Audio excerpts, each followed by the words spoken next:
AIMA is privileged to have Honorable Shri M Hamid Ansari, Vice President of India, as the chief guest at the award ceremony tonight. May I request you all to please take your seats as we are about to begin the program. May I also request all of you to kindly keep your mobile phones on silent mode or switch it off, please. Honorable Shri M Hamid Ansari, Vice President of India. Please welcome him with a huge round of applause.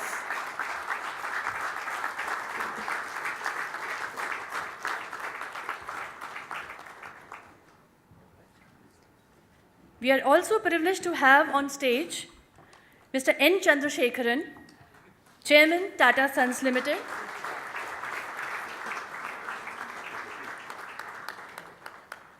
Mr. Sunil Kant Munjal, President AIMA and Chairman, the Hero Enterprise. Mr. TV Mohandas Pai, Senior Vice President AIMA and Chairman, Manipal Global Education. Mr. Nikhil Shane, Treasurer AIMA, Vice Chairman and Managing Director, Triveni Turbine Limited. Mr. Sanjay Kirloskar, Chairman and Managing Director, Kirloskar Brothers Limited, and Ms. Rekha Sethi, Director General, All India Management Association. May I request all of you to please rise for the national anthem.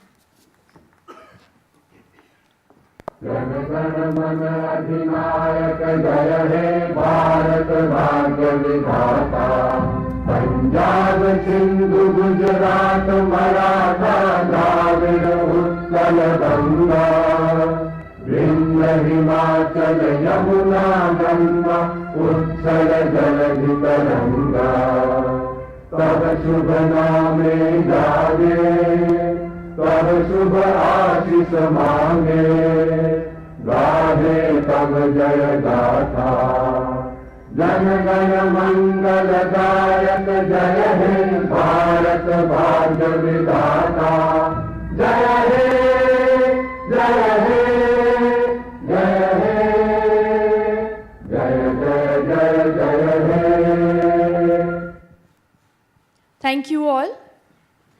May I now invite Ms. Rekha Sethi to initiate the ceremony with her introductory remarks, please.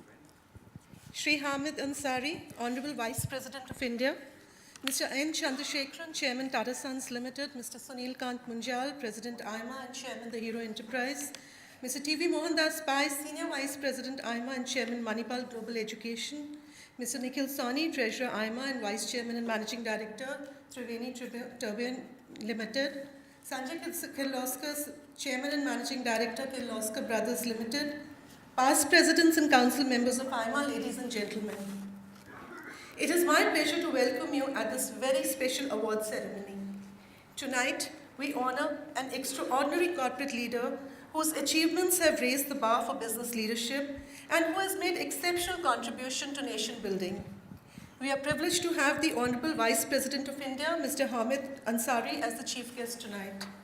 A former diplomat and a distinguished academic, Mr. Ansari is a great statesman and has the rare distinction of being the Vice President of the country twice. Honorable Vice President, I thank you for joining us today and for agreeing to present the JRD Tata Award for Corporate Leadership. Ladies and gentlemen, the JRD Tata Award for Corporate Leadership celebrates extraordinary achievements and exemplary conduct as a business leader.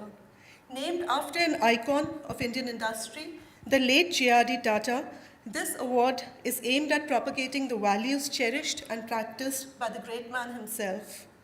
The award was founded a couple of years after JRD Tata moved on, and through the past 2 decades, it has been conferred on the CEOs who have driven exceptional business growth and set an example for ethical and visionary leadership. The winner of the JRD Tata Award this year exemplifies these qualities perfectly.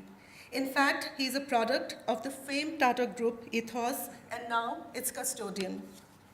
Usually the JRD Tata Award is presented during AIMA's Foundation Day in February, but this year, events in the Tata Group overtook us. Mr. Chandrasekaran got appointed the chairman of Tata Sons and took over as chairman on the very day of our Foundation Day, that is 21st February 2017. And now his new job kept him from us until today. We are delighted to have this opportunity today to felicitate Mr. Chandrasekaran on his achievements and hear his take on leadership later in the evening. Ladies and gentlemen, this award ceremony is an occasion to reaffirm AIMA's commitment to propagate and celebrate excellence. It is wonderful to have so many distinguished guests with us tonight, including AIMA's friends and well-wishers, and many past presidents and council members. I'm delighted that you have joined us today to celebrate Indian management, and I thank you all for making this evening even more special by your presence. With these words, it is now my pleasure to invite President AIMA, Mr. Sunil Munjal, to deliver the welcome address. Thank you.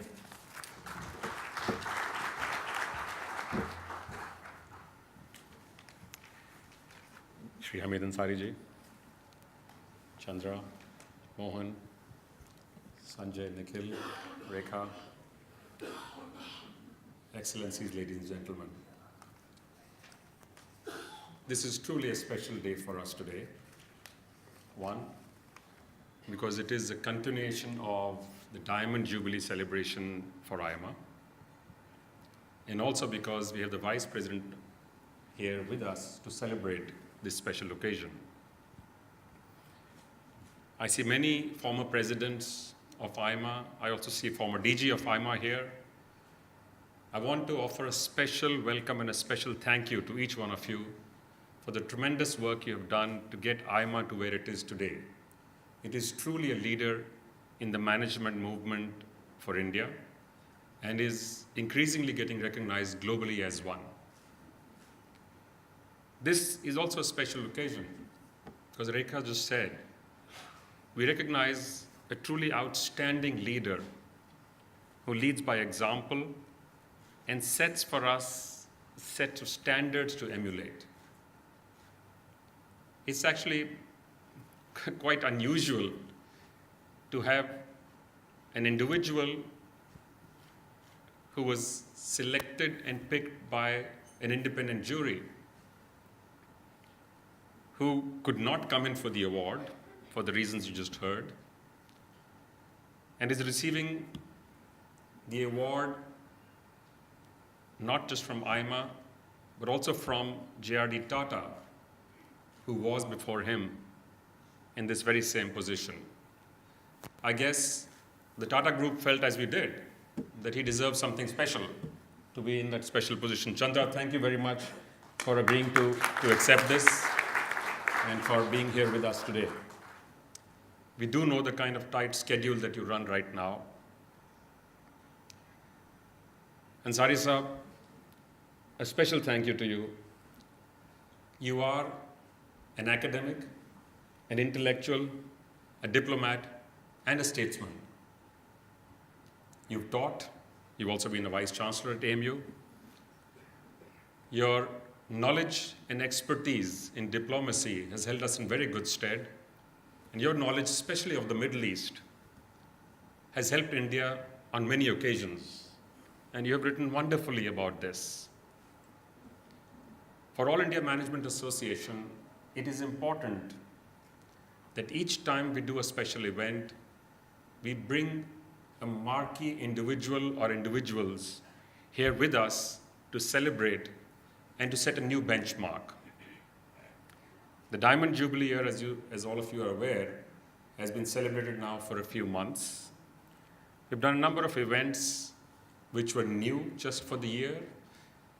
We kind of blew up a little bit. We had a bit of a song and dance about some of the existing ongoing programs that we do.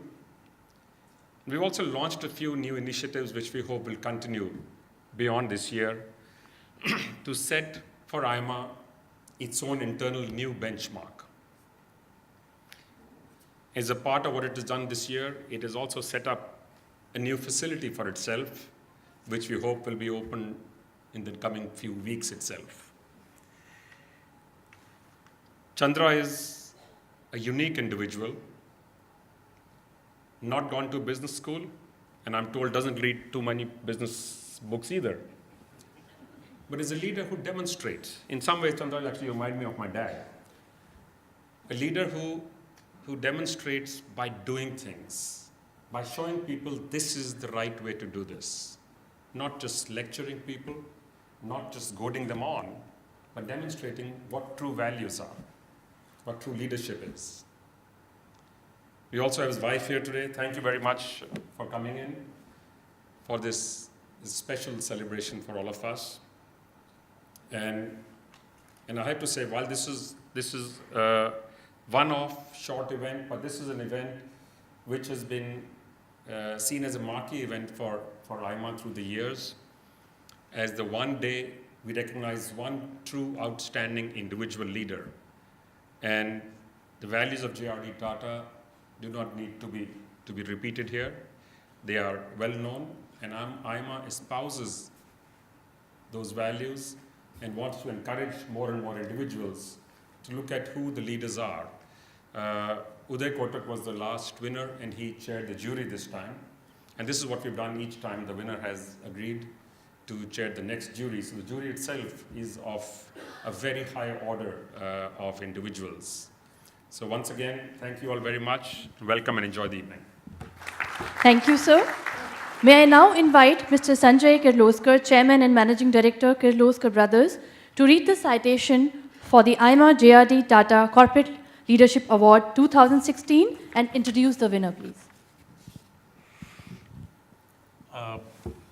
Shri M Hamid Ansari ji, dignitaries on the dais, friends, ladies and gentlemen, it's an honor and privilege for me to read out the citation that will be handed over to Mr. Chandrasekaran.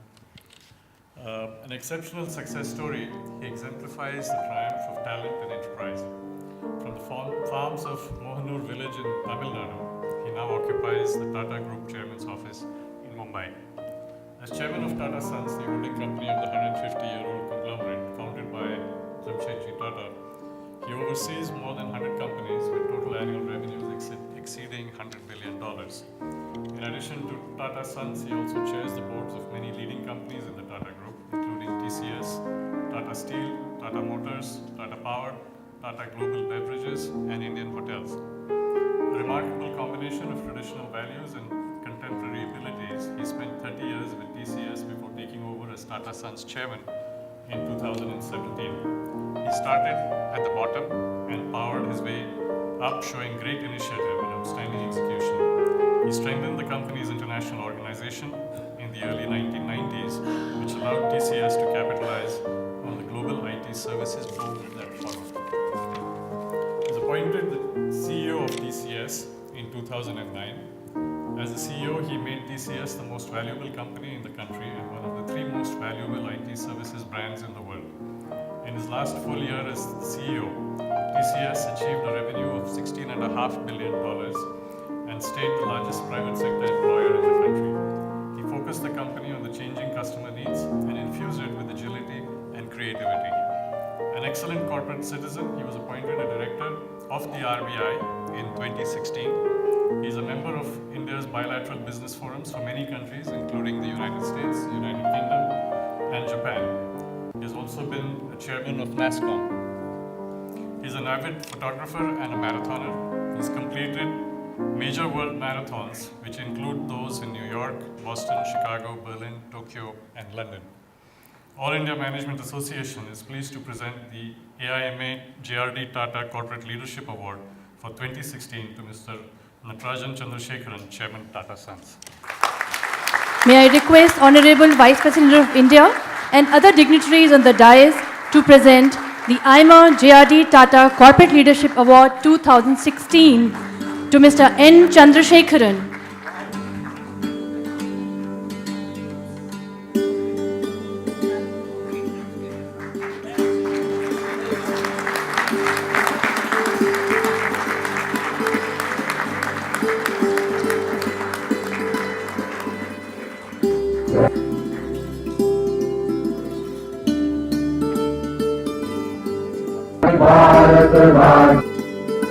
A huge round of applause for Mr. Chandrasekaran, winner of AIMA JRD Tata Corporate Leadership Award 2016.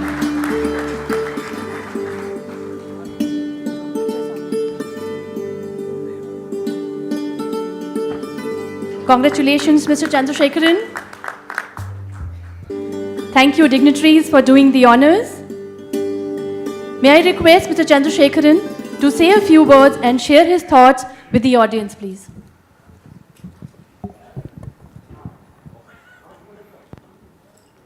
Honorable Vice President of India, Mr. Ansari, Sunil, and office bearers of AIMA, distinguished guests, ladies and gentlemen. I just want to say that it is a very, very special moment and a special award for me, especially because it's named after JRD, who was the chairman of the group for 5 decades. I remember joining TCS 30 years ago when he was the chairman, and I just had one opportunity to see him from a distance. I was in total awe. And little did I know then that I'll have the opportunity to steer this group 30 years later. I just want to say that I hope I'll be able to live up to the kind of values and the excellence and leadership that was very close to his heart. And I hope I will do justice in the years to come to deserve the confidence that has been reposed in me. I want to thank the AIMA jury for conferring this award on me, and I want to thank all of you, especially for making time out this evening to celebrate this evening. Thank you so much, and I also want to thank AIMA once again for holding this special event because I couldn't be here on the 21st February. Thank you so much. Thank you, Mr. Chandrasekaran, and congratulations once again. May I now invite Mr. Nikhil Sani, Treasurer AIMA, Vice Chairman and Managing Director, Triveni Turbine Limited, to introduce our chief guest for the evening, please. Shri Hamid Ansari, Honorable Vice President of India, Mr. Chandrasekaran, Mr. Munjal, Mr. Pai, Mr. Kirloskar, Ms. Sethi, distinguished guests. It is my privilege to present the chief guest of this award ceremony. Though he needs no introduction, still decorum requires me to formally acquaint you with our Honorable Vice President. A diplomat, a scholar, an educator, and a statesman, he is a most distinguished leader of the Indian Republic. A highly regarded person across the political spectrum, he is only the second person to have served twice as the Vice President of India. He joined the Indian Foreign Service in 1961, and for 3 decades he served the country with distinction in his many roles across the world. He became a specialist on Islamic countries and served in India's missions in Baghdad, Rabat, and Jeddah, and he looked after India's interests in the UAE, Afghanistan, and Saudi Arabia and Iran as the country's ambassador. He also served as India's High Commissioner to Australia and as the country's permanent representative at the United Nations. After diplomacy, he turned to academics and writing. He taught at the Jawaharlal Nehru University and Jamia Millia Islamia, besides serving as the Vice Chancellor of the Aligarh Muslim University from 2000 to 2002. He has authored many books on West Asia's politics and society based on his in-depth knowledge of the region. These books include Iran Today, 25 years after the Islamic Revolution, and Traveling Through Conflict, essays on the politics of West Asia. Well respected for his views on politics of riots and the treatment of riot victims, he was appointed the chairman of the statutory National Commission for Minorities in 2006. He was nominated as a candidate for the position of vice president in 2007, and he won the election with a very large margin. In 2012, he won another mandate to perform the duties of the deputy to the President of India and the chairman of the Rajya Sabha. He was awarded the Padma Shri in 1984 for his distinguished services as a diplomat. He has received many honorary doctorates for his academic efforts. Ladies and gentlemen, please join me in welcoming the Honorable Vice President of India, Shri Hamid Ansari, to deliver his keynote.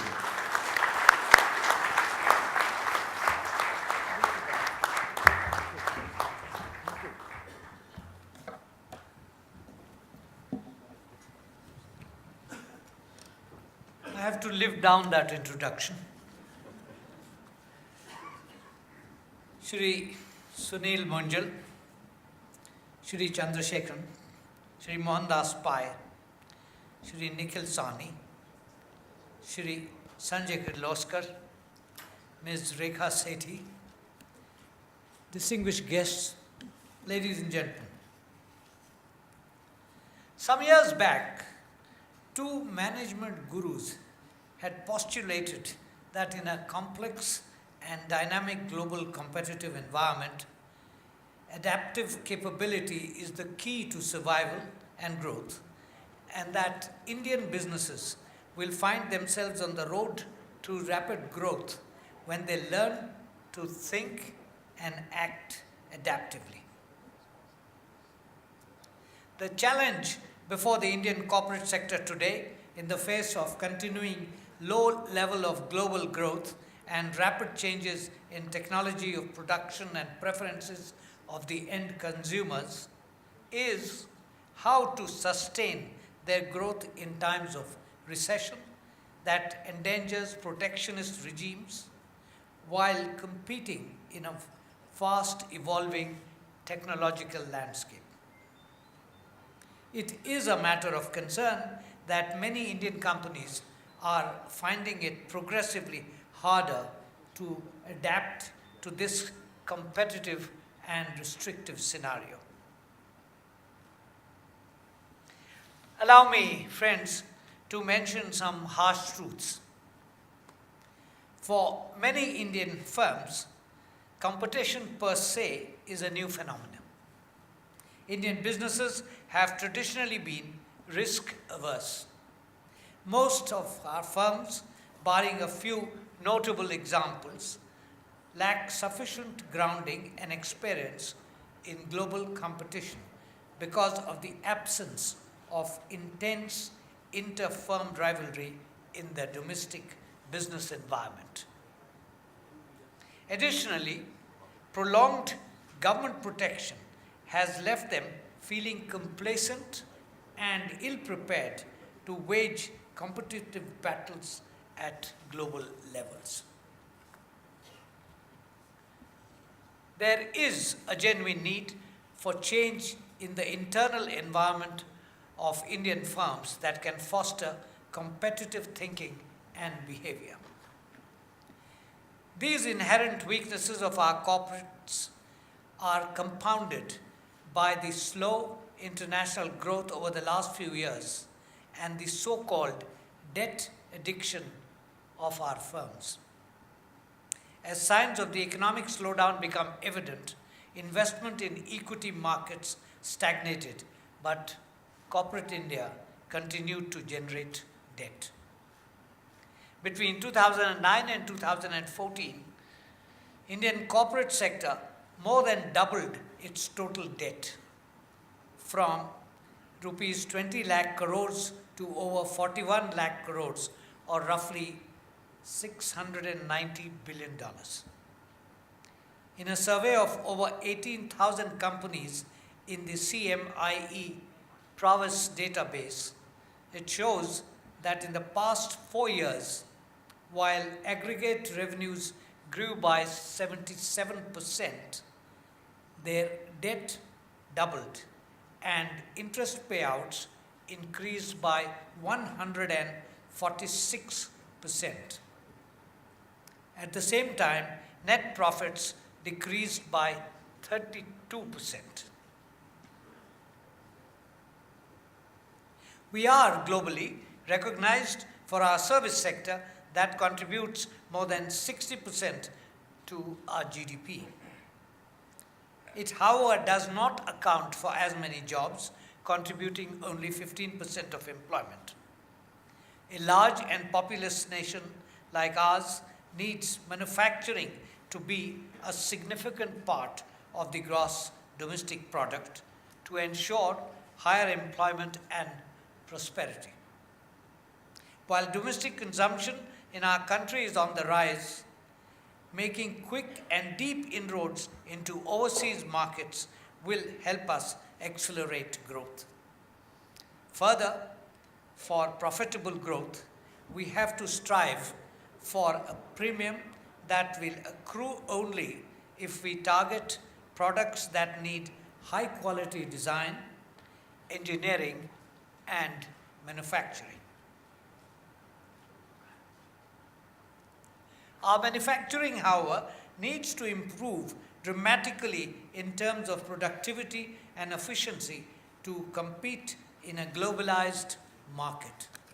According to the Asian Productivity Organization's productivity database for the year 2014, the average total factor productivity growth in India increased from 2% in the period 2000 to 2005 to 4.7% in 2005-10, but fell by 0.9% in the next 2 years.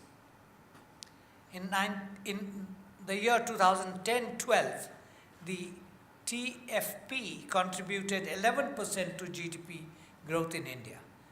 By comparison, its share in China's GDP growth was 26%.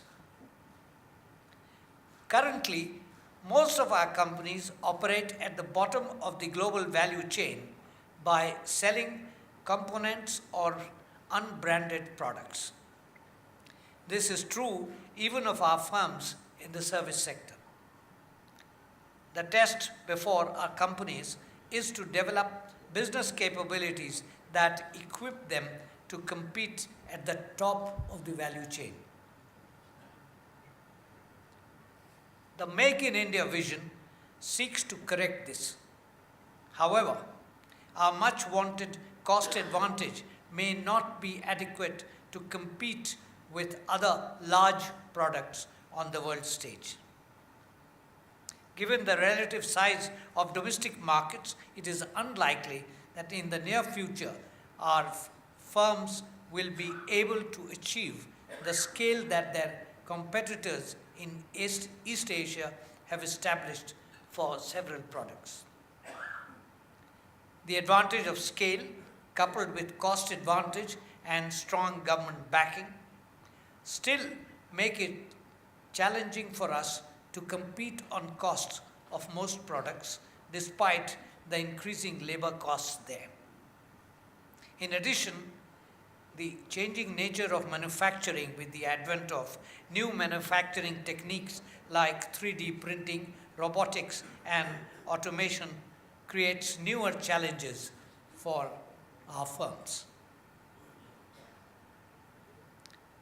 A recent feature in the Mint newspaper took up the issue of growing difficulties before two of our celebrated success stories, the IT and the pharmaceutical sectors, where some Indian companies have become global leaders. The challenge to the IT and the pharmaceutical sectors are not dissimilar to the challenges before other of our manufacturers.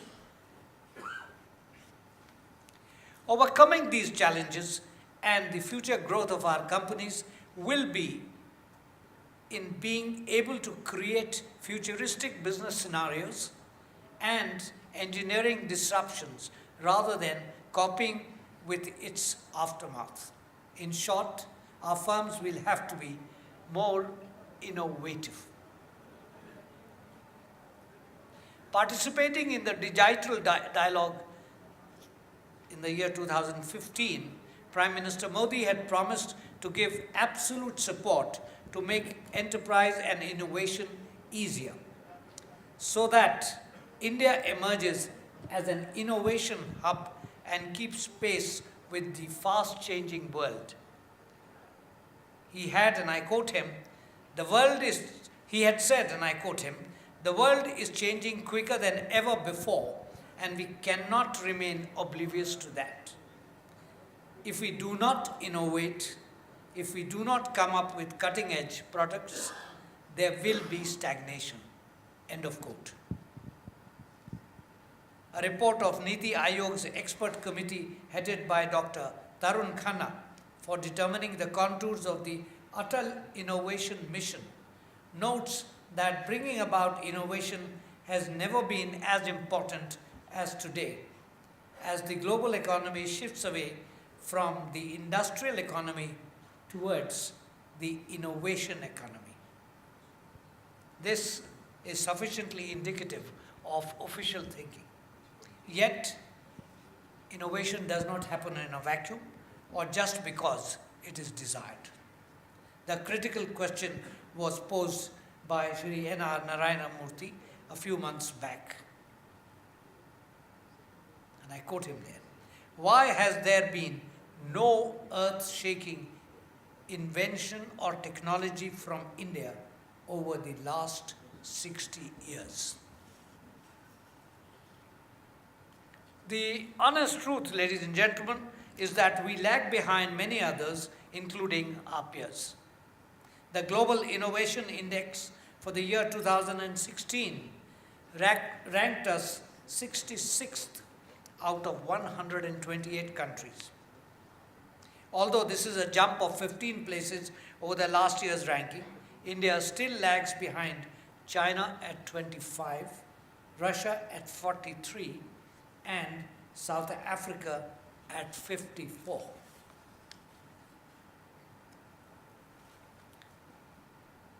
Such a dismal show is not surprising given our low levels of investment in research and development.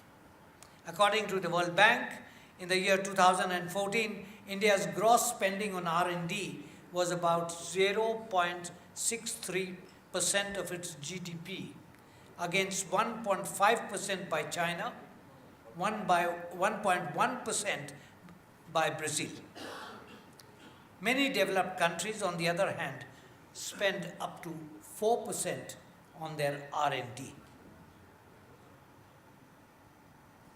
India was described as the top destination for foreign direct investment in R&D, with our R&D market value valued at $22.3 billion in 2016.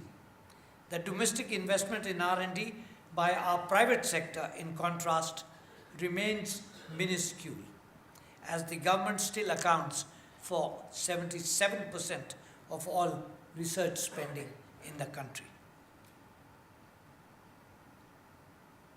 India's largest private company by market value, Reliance Industries, spent a negligible 0.32% of its revenue on R&D in the year 2015, while Larsen & Toubro, an essentially engineering company, invested 0.36%. By comparison, Petrobras and PetroChina, two comparable countries from emerging markets, spent 1.3% and 1% respectively. Siemens, the German engineering giant, spent 5% of its revenue on R&D. The government offers several incentives, including tax breaks to our companies willing to invest in R&D. Yet, in 2016, only 1,800 of our companies filed for such benefits. Thus, merely offering incentives to industries may not be enough to spur innovative growth. Our corporate sector has to invest, and heavily, in R&D and innovation. We need comprehensive efforts to correct imbalances in education, provide the relevant skills to our people, not only for the job of today, but for the jobs of tomorrow, even as we invest more in creating infrastructure and conducive business environment. We do need to eventually work towards inculcating the culture and attitudes needed to foster innovation and entrepreneurship. A former governor of the Reserve Bank of India, in a talk at the IIT Delhi, had listed some of the ways for a nation to keep the idea factory open. The first essential, he suggested, is to foster competition in the marketplace for ideas by encouraging challenge to all authority and tradition, and even while acknowledging that the only way of dismissing any view is through empirical tests. The second essential is protection, not of specific ideas and traditions, but the right to question and challenge, the right to behave differently, so that as it does not hurt others seriously. In this protection lies societal self-interest, for it is by encouraging the challenge of innovative rebels that society develops. End of quote. Each of the above necessitates a scientific temper and a social ambience conducive for it. And I need not tell it to this audience how difficult that is in our daily life. We have seen cases in our business where an inspirational leadership style brings a dynamism to a company. The business leaders in whose memory these awards have been instituted was one such visionary. The worthy recipient of this award, Shri Chandrasekaran, is an inheritor to great legacies of corporate leadership and has worked to take Tata companies to greater heights. I congratulate him for his achievements and hope that his example will continue to inspire our business leaders to excellence. Thank you very much for inviting me today. Jai Hind. Thank you, Honorable Vice President, for your inspiring address. We are truly grateful to you, sir, for accepting our invitation and sparing time to join us today. May I request Mr. Sunil Kant Munjal, President AIMA, to present a memento to the Chief Guest as a token of our appreciation and gratitude to him, please.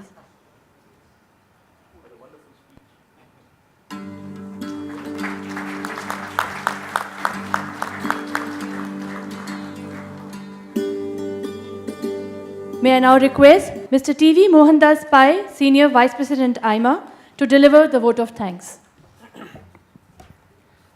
Shri Hamid Ansari, Hon'ble Vice President of India, my colleagues in AIMA, Sunil, Nikhil, Sanjay and Rekha, the winner of today's award, Chandra, Chairman Tata Sons, ladies and gentlemen, it is my pleasure to thank you for a memorable evening. The Hon'ble Vice President of India has made a great speech reminding us of what Indian business need to do. Sir, we're grateful to you for joining us in celebrating Indian management and presenting the AIMA JRD Tata Corporate Leadership Award. It was an honor hearing your thoughts on making India a better and greater nation. Also, thank you for the kind words about AIMA. We're indebted to you for giving your time. Sir, all the traits of Indian business you spoke about are alien to our winner, Chandra. Chandra has built a global business, competed fiercely globally, won global respect, and has created the second most valuable software service company in the world. To win against an IBM and an Accenture globally is an unbelievable achievement. He has won on value, not on cost, because globally you can't win only on cost. His software and TCS runs the IT for some of the greatest corporations in the world, and he goes off, they'll all come to a standstill. And sir, among the top 10 most valuable service companies in the world, 5 are Indian. And Chandra is the second most valuable. Of the 2 million employees in the top 10 companies, 1.5 million are Indian. 1.5 million. 60% of the world's outsourcing of software comes to India. No other industry, services in any part of the world has made this achievement. And Chandra stands tall as the person who led all the way. Chandra, Congratulations on your award. You've been an outstanding CEO and ambassador of Indian industry to the world. It's a happy coincidence that you now occupy the position that once belonged to JRD. Chandra has probably created the greatest value of any CEO in Indian business. From the time he took out TCS to the time he stepped down, the total value that is created is a very humongous award, humongous number. He's achieved this by his genius, by his brilliance, his business acumen, very hard work. He now occupies the most important position in Indian business. And Chandra, as one of India's greatest business leaders, we hope you will speak for business in India and set the tone, and whatever the Honorable Vice President has told us, you will take it in the stride and make sure we become an innovative country, we become a global leader, we compete fiercely, and we win the battle as we take the economy from $2.5 trillion to $10 trillion by 2030. I thank Sunil for his gracious welcome address, Nikhil for an excellent introduction of the chief guest. I thank Sanjay for reading the citation. Friends, this evening is more than an award. It's about sharing ideas to take the country forward. The Honorable Vice President has provided important pointers, and we must take this feedback, because this is the feedback Indian business has from a political leadership, and it's very important that with the gap between what we have done in business globally and what they think we have done and what we ought to do. And later on, we'll hear from Chandra about the leadership issues in a rapidly changing world. Ladies and gentlemen, you've been an excellent audience, and thank you for appreciation of the eminent dignitary and award winner. Your enthusiastic cheering, I hope you'll cheer more, has made it an evening to remember.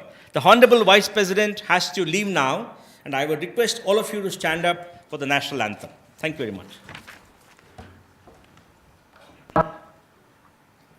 जय हे भारत भाग्य विधाता पंजाब सिंधु गुजरात मराठा द्राविड़ उत्कल गंगा विंध्य हिमाचल यमुना गंगा उत्कल जलधि तरंगा तब शुभ नामे जागे तब शुभ आशीष मांगे गाहे तब जय गाथा जन गण मंगल दायक जय हे भारत भाग्य विधाता जय हे जय हे जय हे जय जय जय जय हे.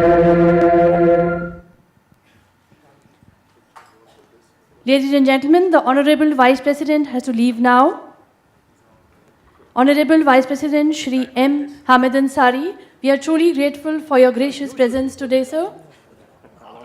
May I request all of you to remain present as we continue with the program. You are the winner. No, you are the winner. It belongs to you.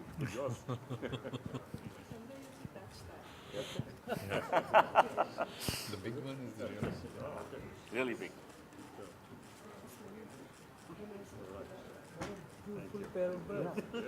Fantastic. Once again, congratulations. Someday you must Yeah, you must meet him. write a simple book. How to do it. What are you going to do now? Go back to university? No. Write a book? Maybe just to Now may I invite Mr. N Chandrasekaran. Mr. Chandrasekaran, Chairman Tata Sons, we request you to kindly deliver the JRD Tata Memorial Lecture, please.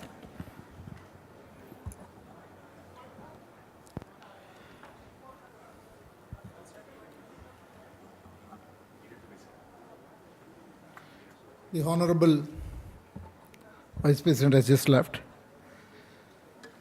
The office bearers of the AIMA, distinguished guests, ladies and gentlemen, it is a unique privilege and honor to share a few thoughts with all of you this evening.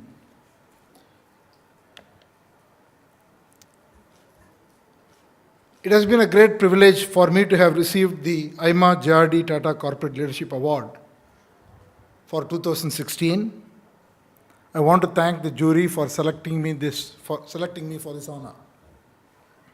As I said, it is special for me because it is named after JRD. Even in our group, the highest award given to our group companies that excel at highest levels is named after JRD. It's called the JRD QB Award, and it is given out on the 29th July every year for a company which wins that particular award. See, today we are going to talk about leadership, and JRD has exemplified leadership in multiple dimensions. One area that was close to his heart is excellence, and the famous quote that everyone probably remembers, I quote, "One must forever strive for excellence or even perfection in any task, however small, and never be satisfied with second best." All of us who run businesses know how true this statement is if you want to build world-class companies. And even more, we know how hard it is to achieve this level of excellence and stay there in order to survive competition and continue to succeed. Now, talking about leadership, there are many facets of leadership one can talk about. And leading excellence is one of them. Setting up an audacious vision or rallying people towards that vision or driving people towards a larger purpose, and you can go on and on. But to me, the most inspiring thing about leadership is that aspect which I call as aspiration. If you look back at history, anything that has been achieved very significantly is because someone thought something special must be achieved and set an aspiration or a goal and made people believe in that aspiration when something like that looks totally impossible. In our own group, if you look at Jamsetji,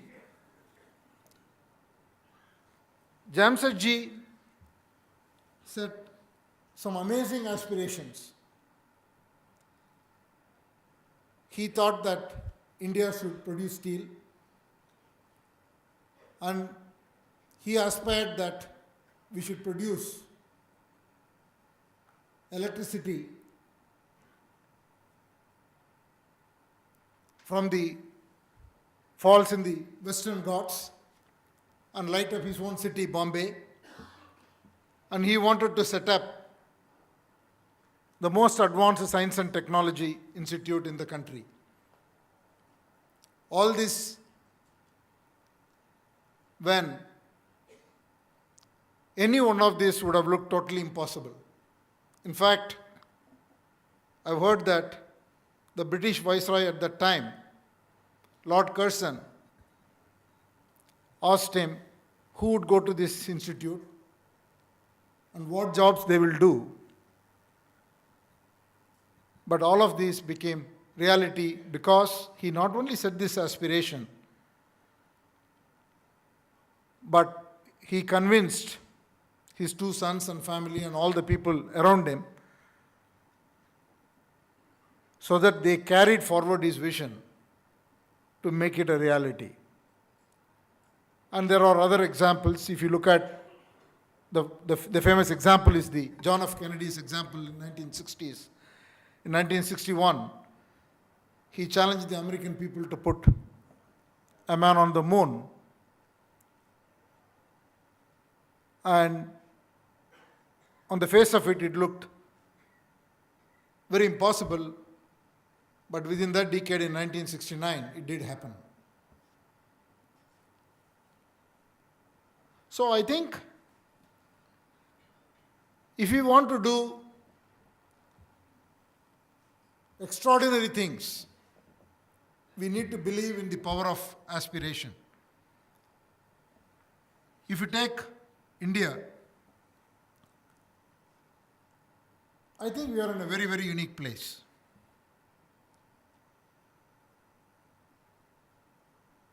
I think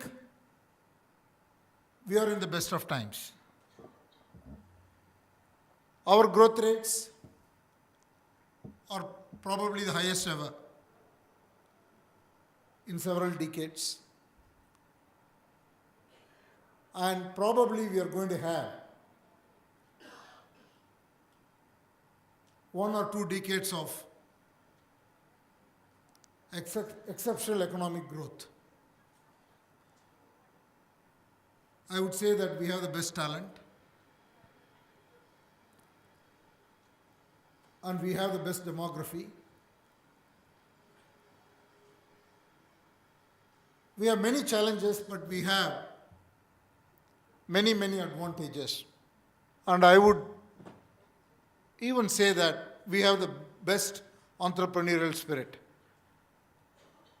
We have some outstanding businessmen in this country who have created exceptional businesses, world-class companies,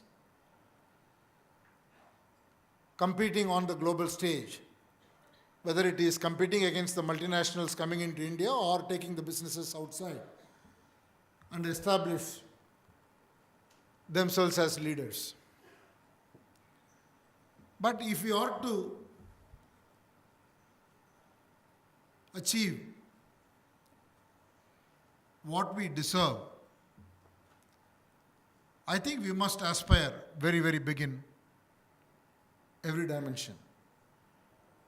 The power of aspiration is within everyone. Fortunately and luckily, we have an outstanding Prime Minister who is extremely bold and aspires to see India as a developed nation. So if we look at every field, we must have the best education for our children. Why can't we have at least 10, 15, 20 best institutes of learning in the top 50 campuses in the world? Because we have the demand, we have the student. So an institution flourishes not only because of the infrastructure, but also because of the students. We have the best students. If we create the right infrastructure and the right environment, we can attract the best students. And we must have the best healthcare. And we have an opportunity. I may be called as biased, but coming from the IT industry, I would say we have the best software talent anywhere in the world. Why can't we have the best software written for every industry to be leading? Whether it is manufacturing, we talk about Industrial 4.0, we talk about best healthcare, we want the best analytics, we want the best analytics to determine every particular disease and the best medical access to be available, because our problem is access. We are never going to solve a healthcare problem, for example, by creating more doctors, because the estimated number of doctors that we need is huge. And we are not going to have the best specialists scale up if you take the number of doctors, number of specialists per 1,000 people. We will never meet that metric in short term. So the best way to solve the problem is to provide access to the specialists. If you want to provide access to the specialists, we should be able to create jobs which the specialist is doing today by less skilled people so that the specialist can focus on the real specialist activity. And that kind of productivity doesn't happen because it's not there today. Every specialist wastes a significant amount of time doing things which can be done by lesser skilled people. And the same thing is true in education. Same thing is true in every industry. So we talk about innovation. I think the innovation and R&D is not about only pure research. Pure research has to happen. Yes, it's very important to find the next drug for the most complicated disease. But it's even more important in a country like India to come out with innovative models to ensure that what we have is accessible to everybody in every nook and corner of the country. That's a different type of innovation that is totally focused on access. And if we do that, we will suddenly create several hundreds of millions of people who will come into the mainstream. It is not only a banking, financial inclusion, it is inclusion in every sense. And so for that, in every field, we need very high aspirations. We cannot settle for just aspiration in one level. So we need people at every level aspire. Leadership is not just at the company chairman level or CEO level or the head of state. Leadership is at every level. It has to be there in every city. It has to be there in every region. It has to be there in education. It has to be there in science and technology. It has to be in healthcare. And we need to create a talent pool. Believe it or not, we will have the best talent not only for the country, for the world for the next 20, 30 years. Just because of the youth we have in our country. So how do we look at transforming all these people, not only skilled, but develop some leadership qualities in them so that they aspire for bigger things? And I started looking at dictionary definition for leadership versus transformative leadership. But fundamentally, it is about creating that spark in people so that they come up with ideas, come up with goals which are not normal, which are extraordinary, which will have a larger purpose. If we can create that, I think all our other problems will go away. I think we are not going to solve the jobs problem by saying that we have to create more jobs. We are going to solve the jobs problem by creating leaders who will aspire at every level. Because they will create businesses. And they will create initiatives. And the initiatives can be started as social businesses, but they will produce money eventually. And it will create jobs. It will kind of feed into each other. So that kind of a ecosystem is what we need. So it will require innovation. Innovation in the area of access. I keep repeating it. It is not about pure R&D. Not for a minute I am saying that we should not invest in PhDs or in pure science research, etc. But we need to focus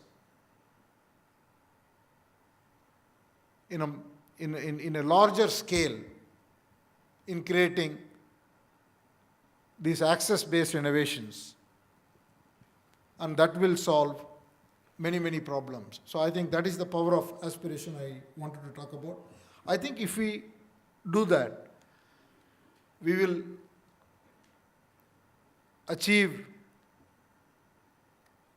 what our Prime Minister is aspiring to achieve.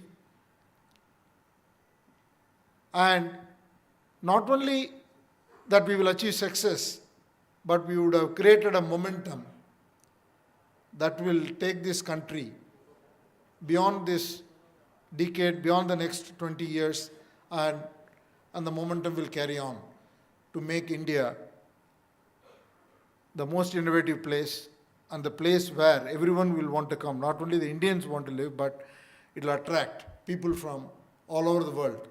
And that is the opportunity we have. Thank you for listening. Ladies and gentlemen, a huge round of applause for Mr. Chandrasekaran. Thank you, sir, for your enlightening address. May I request Mr. Sunil Kant Munjal, President AIMA, to deliver the concluding remarks, please.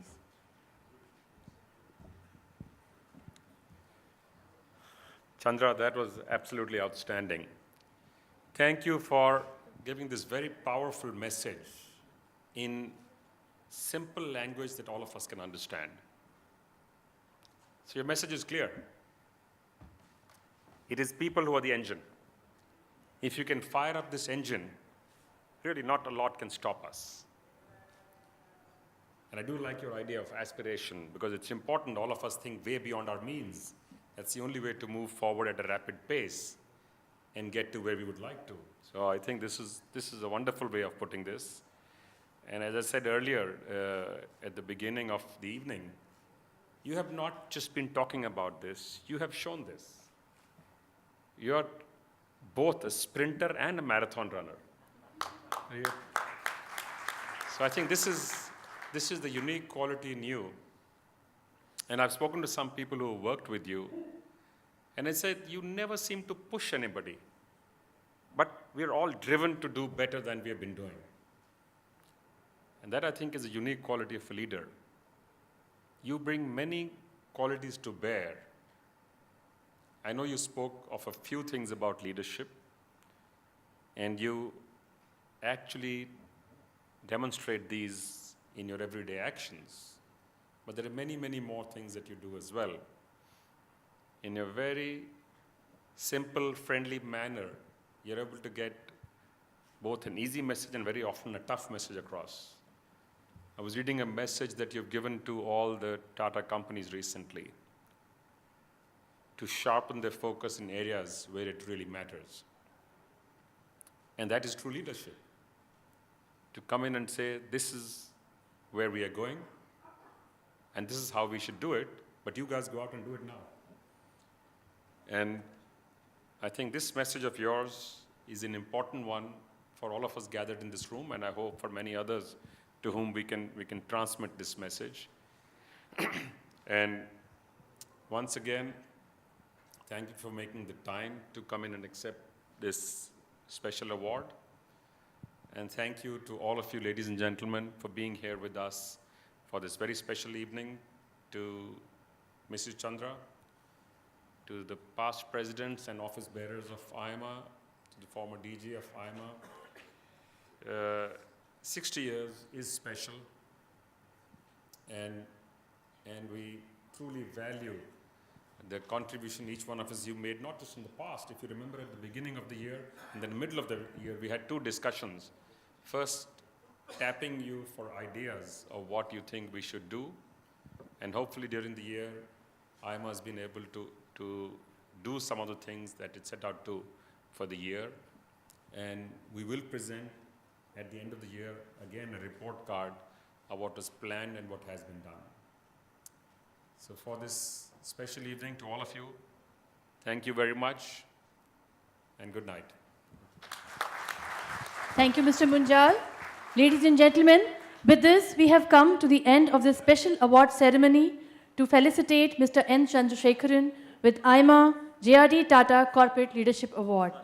I once again thank our chief guest, Honorable Shri M Hamid Ansari, Vice President of India, who joined us and made this evening very special. It has been a privilege for AIMA to bring this special award ceremony to you. We thank you all for joining us at this special occasion. and invite you all to join us for the dinner